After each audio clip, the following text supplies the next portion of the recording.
Hello everybody! If you are a linguist student and if you have some problem grasping some morphology terms like derivation or perhaps inflection, then this is the correct video for you. Stick around for some tricks and tips that will help you to use this terminology in an efficient and confident way.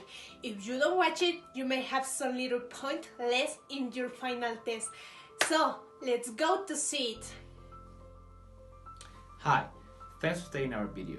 We're a group of those like you who, in some point of our lives, have had problems when dealing with morphology terms as well.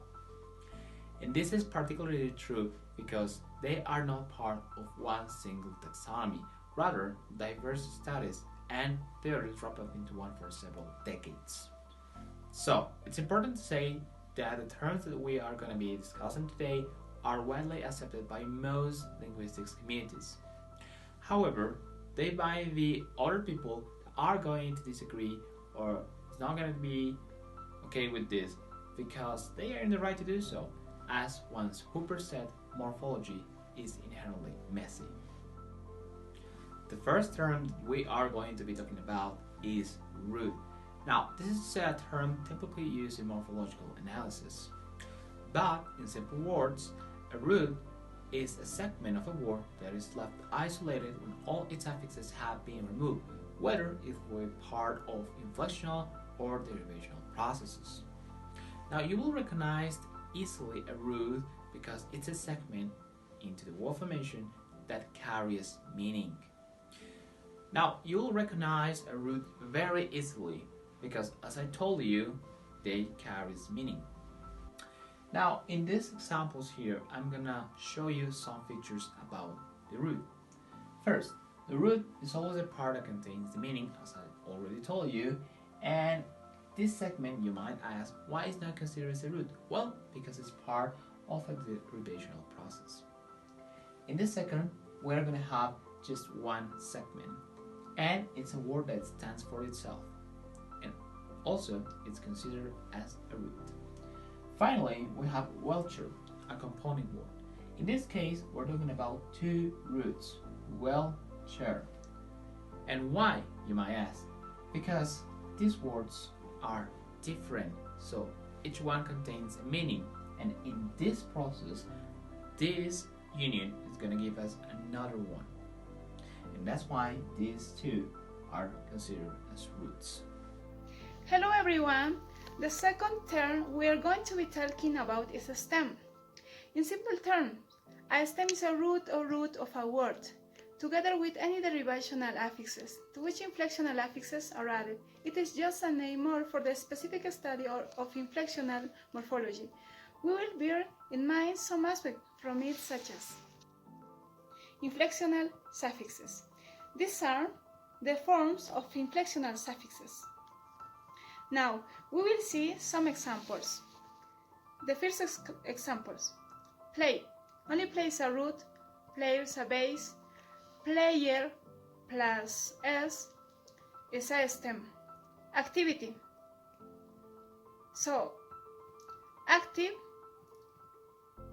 is a stem. And ity is an affix. The root is act. In the form untouchable, the stem is untouchable. So, a stem could be root plus something or root plus nothing.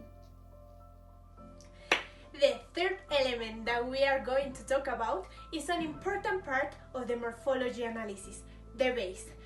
You have may notice that root as well as a stem are part of either derivation or inflection, right? So for partial reasons, they can be named base too. It is as well any part of a word that you inflect, such as prefixes or suffixes that change the meaning or part of the speech. We have an example, that is walk. It is the base because it has inflections like walked, walks, or walking. Hello, I'm Betty, and with me we will learn what is the meaning of the word transparency. So, let's start. What is transparency? Transparency is the degree to which the meaning of a compound word or an idiom can be inferred from its parts or morphemes. Also, transparency is when it's clear and analyzable into constituent parts or morphs.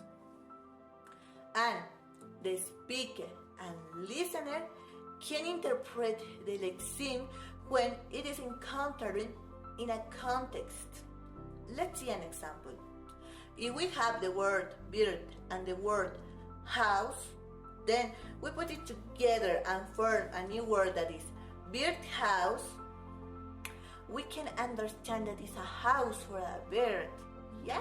So, in summary, we can say that a transparency lexemes have a natural relation with their meaning. Now let's deal with the term opaque. We can define this concept through three forms. The first appears when it's difficult to identify the morphemes inside the word. For example, the word motel is the result of combining two words, which are motor plus hotel. After, we have those words where we can identify the morphemes, but our resulted meaning doesn't have too much sense, such as hot dog, where our morphemes are hot plus dog, but our resulted meaning is a meal. And finally, we have those words where we can't identify the morphemes and our resulted meaning doesn't have sense. For example, sheep plus goat equal shout. We can see that neither the animals nor the resulted meaning have any relation between them. Now guys, I sincerely hope this may have been a bit of a help for you. We know for personal experience that if you don't know the terms correctly, it's going to cause you a good headache. So let us know what do you think in the comments below, what do you learn from this video, and if this information was useful for you. We are gonna be uploading some similar content, so don't forget to mash that like button, subscribe, and ring the bell to get a notification. Take care and keep social distance. Bye!